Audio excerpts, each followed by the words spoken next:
ओम श्री गणेशाय नमः। आप सभी भक्तों को फाल्गुन मास की कृष्ण पक्ष की संकष्टी चतुर्थी की हार्दिक शुभकामनाएं। यह व्रत माता पार्वती के पुत्र श्री गणेश जी को समर्पित है। इस दिन विधि विधान से भगवान श्री गणेश की पूजा करनी चाहिए। फाल्गुन मास की संकष्टी चतुर्थी को द्विजप्रिय संकष्टी चतुर्थी के नाम से जाना जाता है और इस दिन भगवान गणेश की आराधना करने से सुख सौभाग्य की प्राप्ति होती है। तो प्रिय भक्तजनों, आज मैं आपको सुनाने जा रही हूँ इस दिन सुनी जाने वाली संपूर्ण व्रत कथाएं। तो प्रिय भक्तजनों, आप इन कथाओं को पूरा जरूर सुनिए और कथा सुनते हुए वीडियो को लाइक करके कमेंट बॉक्स में गणेश भगवान की जय जरूर लिखिए। एक बार की बात है, एक आदर्श राजा का राज्य था।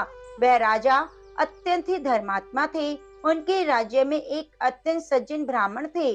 उनका नाम था विष्णु शर्मा। विष्णु शर्मा के 7 पुत्र थे।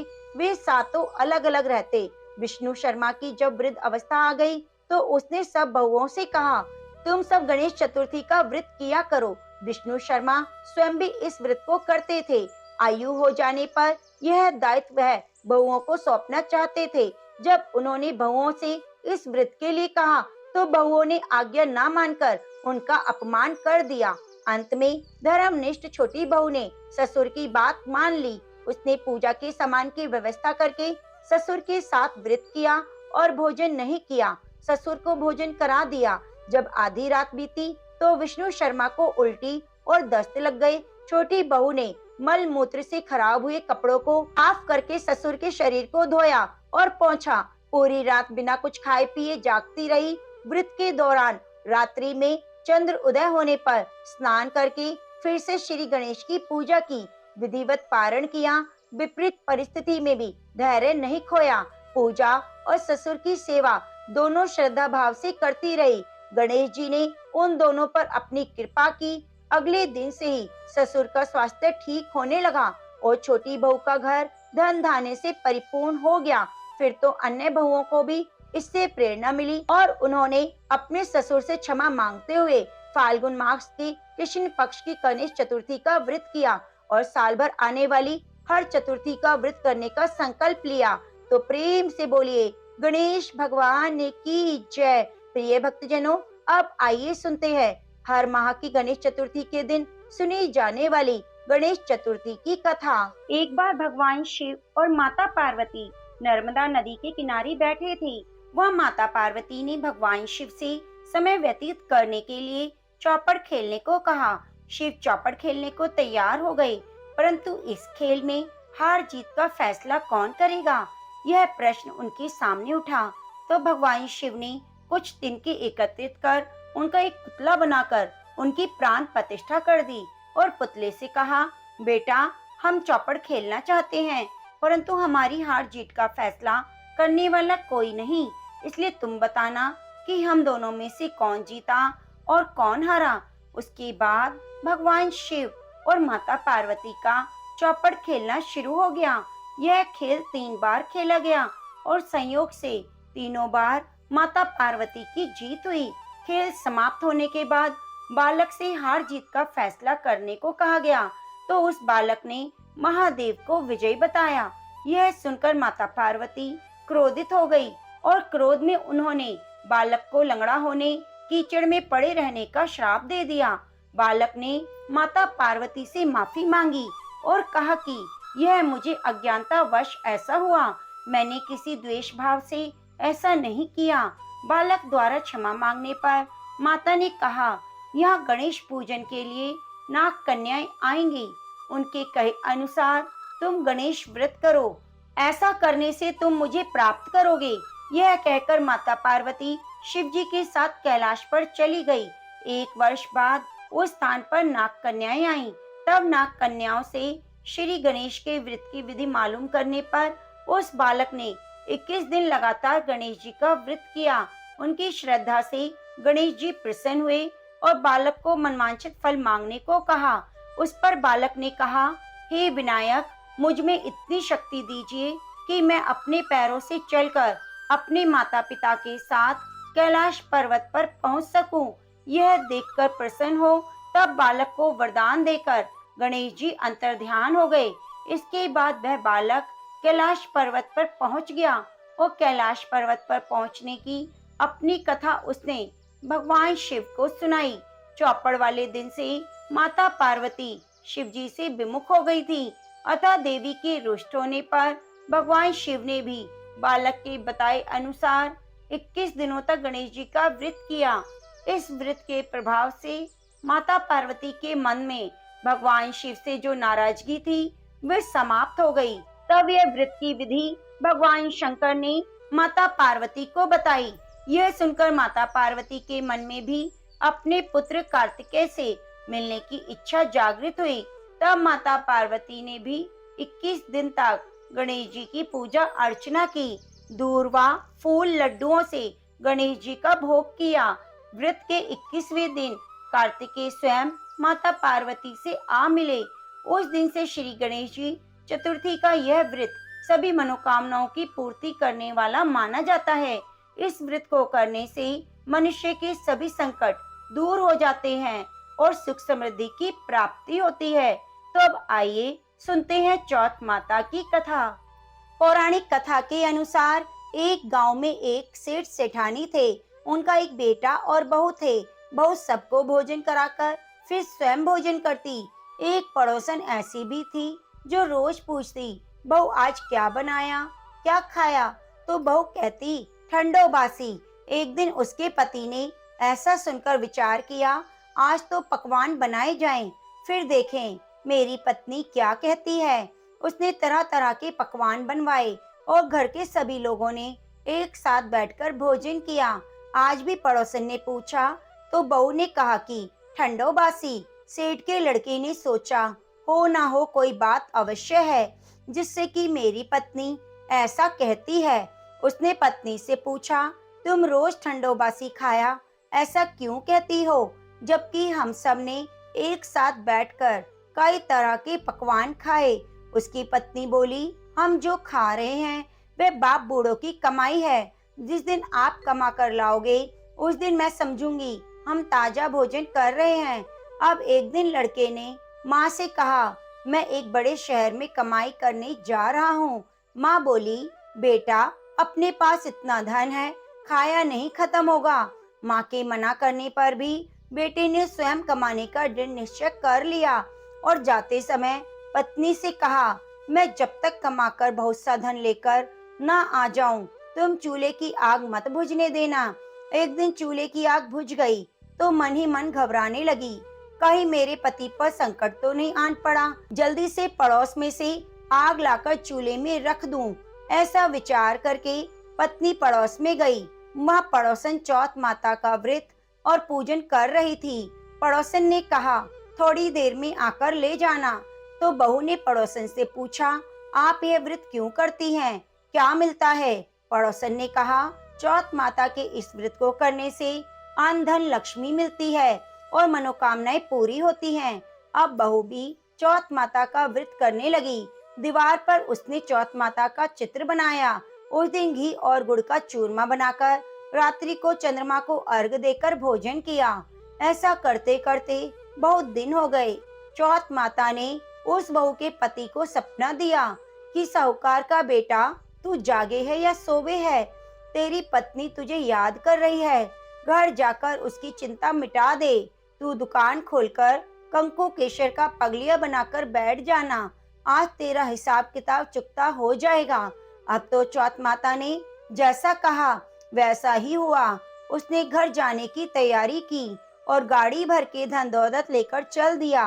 रास्ते में एक बड़ा सा काला नाग फन फैलाए बैठा था। वह कहने लगा, आज तो मैं तुझे डसूंगा, छोड़ूंगा नहीं। आज तेरी आयु पूरी हो गई। सेठ के लड़के ने कहा, आज चौथ माता ने मुझे सपना दिया तो मैं पत्नी से मिलने घर जा रहा हूँ। वहाँ मेरी पत्नी बहुत चिंता कर रही है।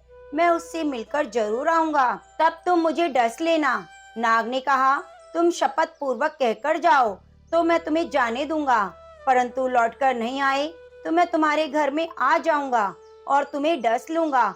इस प्रकार सांप को वचन देकर वह घर पहुंचा। वहाँ सभी से हंसी खुशी से मिला और भोजन करके उदास होकर बैठ गया। उसकी पत्नी ने उदास होने का कारण पूछा तो पति ने काले नाग वाली सभी बातें बता दी। कहा कि यदि मैं उसके पास नहीं जाऊंगा तो वह घर पर ही आकर मुझे डस लेगा।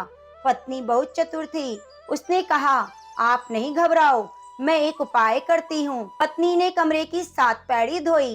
पहली पैड़ी पर रेत, दूसरी पर इत्र, तीसरी पर गुलाल फूल, चौथी पर कंकु केसर, पांचवी पर लड्डू पेड़ा, छठी पर गादी गलीजा और 7वीं पैड़ी पर दूध का कटोरा भरकर रख दिया।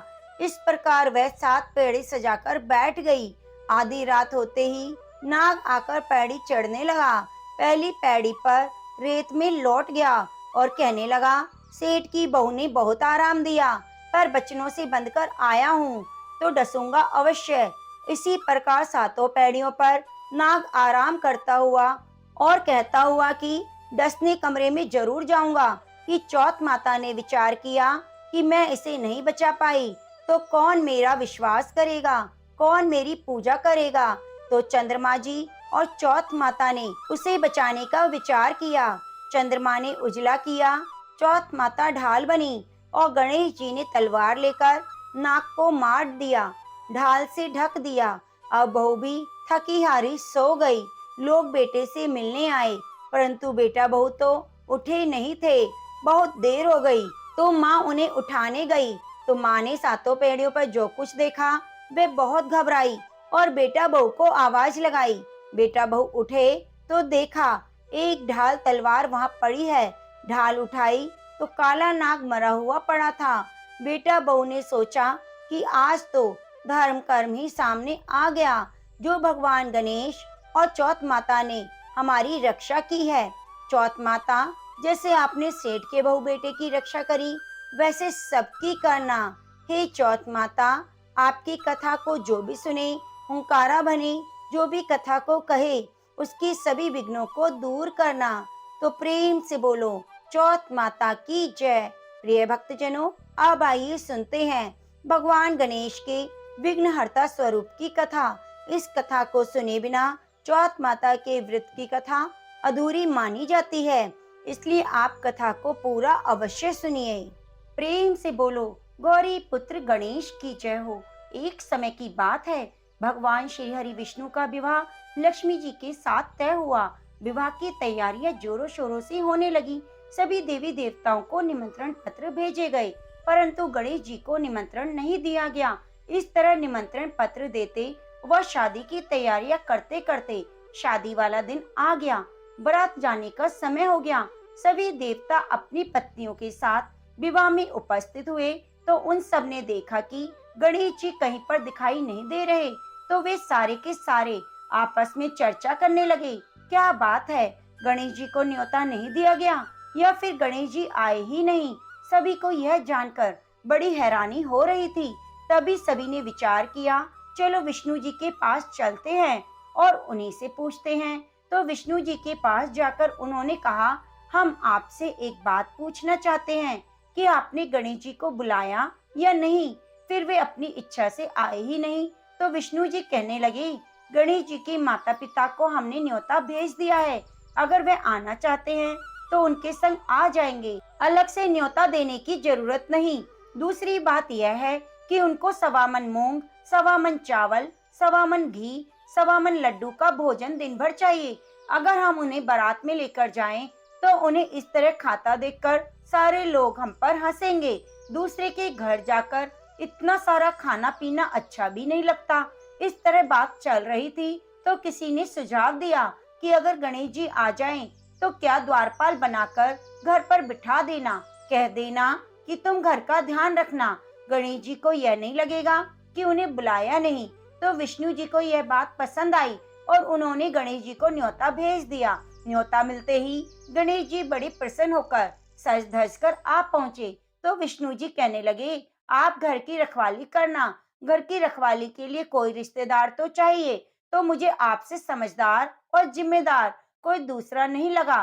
तो यह सुनकर गणेश जी बहुत प्रसन्न हुए और गणेश जी को घर की रखवाली के लिए बिठा दिया। बारात वहां से चल दी। नारद जी ने देखा गणेश जी दरवाजे पर बैठे हैं और बारात सारी चली जा रही है। तो वे गणेश जी के पास गए। पूछने लगे, तुम बारात में क्यों नहीं जा रहे? तो गणेश भगवान कहने लगे, मुझे तो घर की जिम्मेदारी दी है, कोई समझदार आदमी घर की रखवाली के लिए होना चाहिए, इसलिए मैं यहाँ पर रुक गया हूँ। तो नारद जी कहने लगे, उन्होंने आपका अपमान किया है, विष्णु जी तो आपको बुला ही नहीं रहे थे। जब सबने पूछा तो वे कहने लगे कि उनके कान बड़े बड़े, सूंड मोटी मोटी, पेट बड़ा बड़ा, यह देखकर लोग हंसेंगे। और उनका खाना कितना है, 1.25 मन लड्डू, 1.25 मन चावल, 1.25 मन घी, बारात में ले जाकर मेरे ससुराल वालों की तो बदनामी होगी। बारात में देखो कैसे बाराती आए हैं। तो ये सुनते ही गणेश जी को बहुत गुस्सा आया। नारद जी कहने लगे, अब आप ही बताओ मैं क्या करूं? नारद जी ने कहा, आप ऐसा करो कि आपकी मूषक सेना को आगे भेज दो, उनसे कहना आगे जाकर सारा रास्ता खोद डाले, जिससे उनके वाहन धरती में धंस जाएंगे। इस तरह से परेशान होंगे तो वे आपको सम्मान पूर्वक बुलाएंगे, क्योंकि विष्णु जी भूल गए हैं कि आप सर्वप्रथम पूजनीय हैं। तो गणेश जी ने नारद जी के कहते ही अपनी मूषक सेना को जल्दी से आगे भेज दिया और कहा कि सारी जमीन को खोद कर देना। तो चूहों ने जैसा गणेश जी ने बोला वैसा ही किया। जैसे ही विष्णु जी की बारात वहां से गुजरने लगी तो रथों के पहिए धरती में धंस गए। लाख कोशिश की परंतु पहिए ना निकले। सभी ने अपने अपने उपाय किए पर पहिए नहीं निकले, सभी जगह से टूट गए। अब किसी की समझ में नहीं आ रहा था कि वह क्या करे।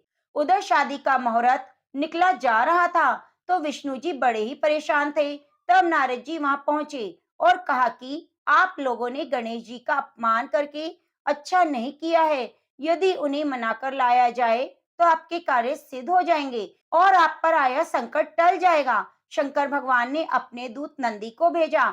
नंदी गणेश को लेकर आए। गणेश जी का आदर सम्मान के साथ पूजन किया। तब जाकर कहीं रथ के पहिए निकले। निकल तो गए पर जगह जगह से टूट फूट गए। अब उन्हें सही कौन करे? पास के खेत में एक खाती काम करता था, उसे समाचार भेजा गया कि सारे रथों के पहिए सही कर दो। वे अपने खेत का काम छोड़कर कारीगर का सारा सामान लेकर वहां आ गया। जैसे ही वह रथ के पास बैठा तो कहने लगा, श्री गणेशाय नमः। ऐसा कहकर गणेश जी की मन ही मन वंदना करने लगा। देखते ही देखते गणेश जी ने सभी पहियों को थोड़ी देर में ठीक कर दिया। तो वह देखकर नारद जी से कहा कि मैं आपसे एक बात पूछना चाहता हूँ कि आपने श्री गणेशाय नमः क्यों कहा? तो खाती ने कहा, हे देवताओं, आपने सर्वप्रथम गणेश जी को नहीं मनाया होगा, ना ही पूजा की होगी, इसलिए संकट आया। तो नारद जी विष्णु भगवान से कहने लगे, हमने गणेश जी को सर्वप्रथम पूजनीय बनाया था और आज ही हम उन्हें भूल गए। हमसे मूर्ख और अज्ञानी कौन हो सकता है? तो ये सुनते ही विष्णु भगवान गणेश जी से माफी मांगते हैं और गणेश जी की पूजा करते हैं, उनका ध्यान करते हैं। फिर सारे मिलकर गणेश जी का जयकारा लगाते हैं। यह सब देखकर गणेश जी बहुत प्रसन्न होते हैं और नारद जी भी गणेश जी की ओर देखकर मंद मंद मुस्कुराने लगते हैं। बारात वहां से चल पड़ी। भगवान विष्णु और लक्ष्मी का विवाह धूमधाम से संपन्न हुआ। वे सकुशल घर लौट आए। इसलिए कोई भी व्रत, पूजा पाठ हो, गणेश भगवान को जरूर याद करना चाहिए। ज्यादा समय नहीं तो एक छोटी सी कहानी सुनकर भी शुभ आरंभ कर सकते हैं। तो प्रेम से बोलो गणेश भगवान की जय।